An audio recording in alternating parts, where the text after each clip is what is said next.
So hello guys, welcome back to my channel RPC classes. तो कैसे हैं आप लोग? Good good afternoon, good morning. तो आज का जो हमारा जो यूट्यूब वीडियो का आज का जो टॉपिक है वो है mostly related to the AFM का एमसीक्यू का आंसर्स को लेकर के कि इस बार का जो एमसीक्यू का पेपर आया था एएफएम का, it was a quite easy paper for those who know actually how to do it. मतलब इतना भी मतलब हार्ड नहीं था as compare to last attempt वाला भी बहुत ही ईजी था एमसीक्यू। बट इस बार का जो एमसीक्यू था वो थोड़ा सा ज़्यादा इजी था as compare to last attempt. तो बोल सकते हैं कि ठीक ठाक था। एक चीज़ जो मैं बोलना चाहता हूँ आप लोग को, thank you so much for the love and appreciation that you have all guys showed to me in my last video, जिसके कारण मेरा जो लास्ट वीडियो था वो अभी नियरली अराउंड 2.6 के और 2.7 के व्यूज़ पे चल रहा है। और जो मेरा ये आपका शॉर्ट्स जो शॉर्ट वीडियो था वो अराउंड 3.7 के व्यूज़ के ऊपर चल रहा है। With so much love and the believe you guys have shown to me on my last videos. Thank you for that, दिल से बहुत बहुत बहुत शुक्रिया आप लोगों को। तो चलिए आज का जो मेन टॉपिक है अपना वो वही है कि what will be the correct answers for MCQ. बहुत टीचर्स ने ऐसे एमसीक्यू ऑलरेडी का आंसर ऑलरेडी डाल रखा है। मेरा जो कैसा गया है वो मैं आपको बता सकता हूँ। मैं आप लोग को बताता हूँ मैंने जो अपना एग्ज़ाम दिया उसमें मैंने क्या किया था। तो चलिए शुरू करते हैं, चलते हैं वीडियो की तरफ। और हाँ, do subscribe to my channel, like करें, शेयर करें आपको अगर वीडियो पसंद आती है तो। और बहुत सारे ऐसे लोग हैं जो पिछले वीडियोस में जो कि आए हैं, they have seen that video but they haven't subscribe to my channel. Although they have liked it, they have viewed, but they haven't subscribe to my channel. तो प्लीज़ उनसे भी गुजारिश है कि ऐसे अनसब्सक्राइब करके और बिना सब्सक्राइब किए मत जाइए। आप अगर सब्सक्राइब करते हैं तो मेरे लिए एक बूस्ट की तरह है, मैं और मेहनत करूँगा अच्छे अच्छे वीडियोज़ लाने का।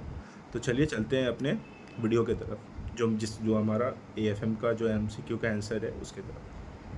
चलिए देख लेते हैं एक्चुअल आंसर्स क्या था, जैसे मैंने अपने एग्ज़ाम में कैसे किया था सॉल्व। तो मेरा जो एमसीक्यू का बुकलेट था उसका जो कोड था वो था BQK1। उसके हिसाब से हो सकता है आप लोग का भी हो, बट आपका जो क्वेश्चन आंसर हो वो ऊपर नीचे हो। तो मेरा जो पहला क्वेश्चन था कि what should be the price and duration of bond. तो इसमें एक ट्रिक बहुत अच्छा था कि अगर आप पहला वाला निकाल लेते तो ऑटोमेटिकली आपको दूसरे बॉन्ड ड्यूरेशन ऑफ बॉन्ड निकालने की ज़रूरत नहीं पड़ेगी। तो मेरा पहला वाला क्वेश्चन का आंसर था 8.34 एंड 4.43। उसी के साथ दूसरे वाला जो क्वेश्चन पूछा था उसमें पूछा था सेंसिटिविटी ऑफ पोर्टफोलियो, मतलब आपका जो वेटेड बीटा है, आपको मेन पोर्टफोलियो का वेटेड बीटा निकालना था। तो वो होता आपका 3.643। ये मैंने तुक्का मारा, I don't know whether I will be getting the marks और नॉट। तो ये 3.643 होगा। फिर आते हैं क्वेश्चन नंबर 3 में। क्वेश्चन नंबर 3 में पूछा था कि what should be the price and duration of bond, same like that. अब ड्यूरेशन ऑफ बॉन्ड 1 का जब हम निकाल लिए थे वैसे ड्यूरेशन ऑफ बॉन्ड 2 का निकाल लेंगे। एकदम नॉर्मल है, एकदम नॉर्मल प्रोसेस है, क्योंकि सबका आपका ये दिया हुआ है। ड्यूरेशन 2 का आपका IV इंट्रिंसिक वैल्यू निकाल लेंगे तो will get the answer for आपका प्राइस आज के टाइम पे, मतलब P0 आपका क्या होगा वो निकल जाएगा। तो मेरा आया था 1000 और 2.74। उसके बाद था कि पोर्टफोलियो का प्राइस क्या होगा। आप अगर एक पोर्टफोलियो तो उसका प्राइस क्या होगा अगर आपका YTM 10% से 10.5% बढ़ता है। तो उसका आंसर आया था मेरा 870.12, नियरली मेरा 11 आ रहा था, 870.11 या 119 ऐसे कुछ आ रहा था। तो I have taken 870.12 the nearest amount. तो ये था क्वेश्चन के सिनेरियो 1 का आंसर टोटल। आप अच्छे से देख सकते हैं इसको। फिर चलते हैं नेक्स्ट क्वेश्चन पे। Next question related to mergers and acquisition का क्वेश्चन था, और बहुत ही आसान क्वेश्चन था। इसमें आपसे पूछा था कि हम कितना शेयर्स इसको इशू करेंगे, और वो जो शेयर इशू करेंगे हम लोग, वो that should be based on आपका ईपीएस के हिसाब से होगा। तो आपका ये नंबर ऑफ़ शेयर्स जो था वो आपका ये था, टोटल नंबर ऑफ़ शेयर्स मैंने जो हमने इशू किया है वो 3.9375 लाख का इशू किया था।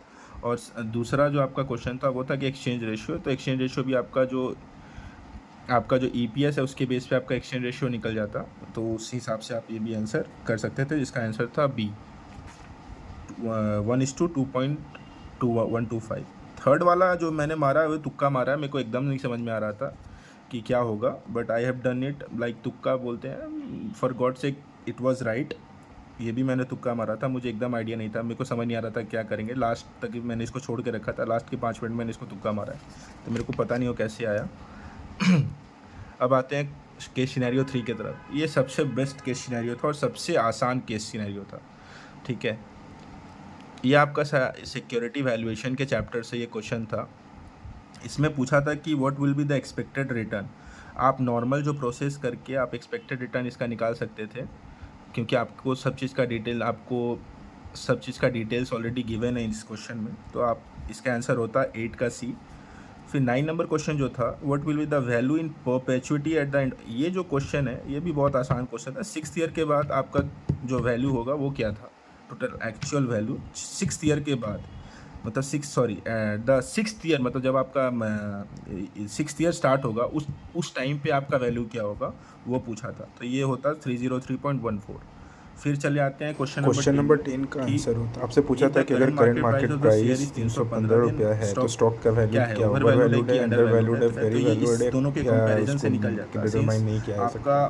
तो उसका प्राइस आंसर होता है 303 किसी हिसाब का जो इंट्रिंसिक वैल्यू है 156.69 आपका ट्रेड हो रहा है और आपका करंट मार्केट प्राइस 315, पता चल जाता है कि आपका इंट्रिंसिक जो वैल्यू इज शेयर मोर है देन लेस देन आपका करंट मार्केट प्राइस, तो आपका जो आंसर होता है वो over value. What is the, ये जो क्वेश्चन है ना एम्बिगुअस क्वेश्चन है, एम्बिगुअस इन द सेंस कि इस क्वेश्चन के 2 आंसर हो सकते हैं, क्योंकि इसमें क्लैरिटी नहीं है कि क्वेश्चन में पूछा क्या है।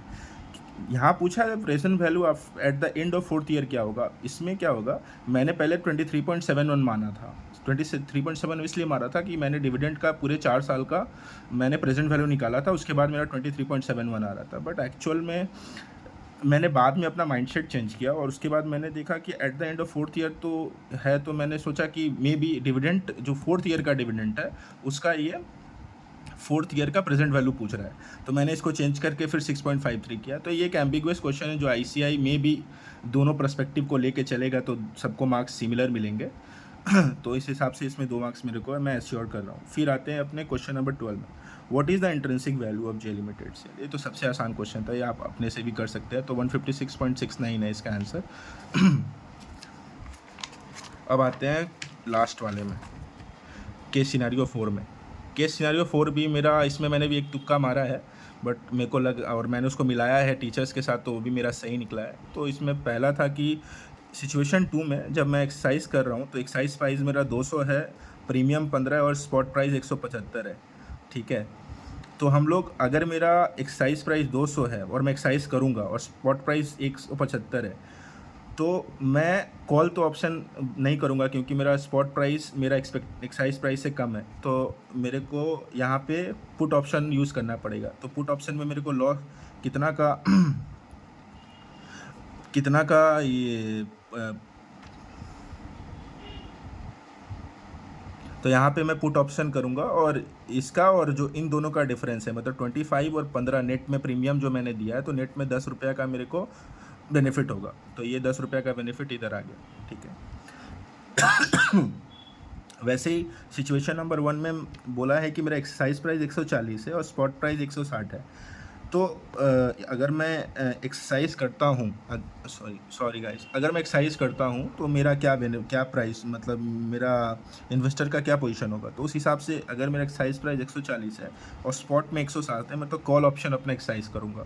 कॉल ऑप्शन एक्सरसाइज करूँगा, तो कॉल ऑप्शन एक्सरसाइज करता हूँ तो मेरा 140 और 160 का डिफरेंस 20 माइनस 20 प्रीमियम, तो मतलब 20 प्रीमियम का मेरा लॉस चला गया और 20 मेरा प्रॉफिट होता, तो उन दोनों का डिफरेंस होके तो कॉल ऑप्शन एंड 0 रुपया का प्रॉफिट हुआ मेरा। थर्ड जो ऑप्शन था ये मैंने तुक्का मारा है, तो मैंने इसमें 3 ऐसे तुक्के मारे हैं, जो कि बाद में मैंने जो टीचर्स हैं उनसे मिलाया, तो ये एब्सोल्युटली करेक्ट आए हैं। पहला है, आई होप गाइज आपको ये वीडियो पसंद आया होगा, एमसीक्यू का जो आंसर्स था उसके बारे में। ये मेरा अपना आंसर शीट था जो कि मैंने अपने एग्ज़ाम में सॉल्व किया है। इसमें हो सकता है कि मेरे मोस्ट प्रोबेबली 2 नंबर या 4 नंबर में भी कट सकता है, क्योंकि मैंने तुक्का मारा है। और अगर 28 प्रोबेबिलिटी भी लेके चले तो 28 और 26 मार्क्स का भी पकड़ते हैं ऑन एन एवरेज, तो एक डिसेंट स्कोर है 30 आउट ऑफ 26, जो कि आपको मदद करेगा। अगर आपका डिस्क्रिप्टिव थोड़ा अच्छा और गया होगा तो आप एग्जामिशन भी आ सकता है इस पेपर में। सो आई होप आपको ये वीडियो बहुत अच्छा लगा होगा। Thanks for watching. अगर आपको कोई भी ऐसा चीज़ लगता है कि जो मैंने स्किप कर दिया या मेरे को बोलना चाहिए था, तो प्लीज़ डू कमेंट। आप बताइए मुझको कमेंट करके। I will take care of it from next time, और I will do consider it in next video. और आई होप आपको ये वीडियो अच्छा लगा होगा। अच्छा लगा है तो सब्सक्राइब करें मेरे चैनल को, आरपीसी क्लासेस को, और शेयर करें अगर फील करते हैं कि या it is a good video to share, और अपना कमेंट दे के हमें बताएं कि कैसा लगा। Thanks for watching.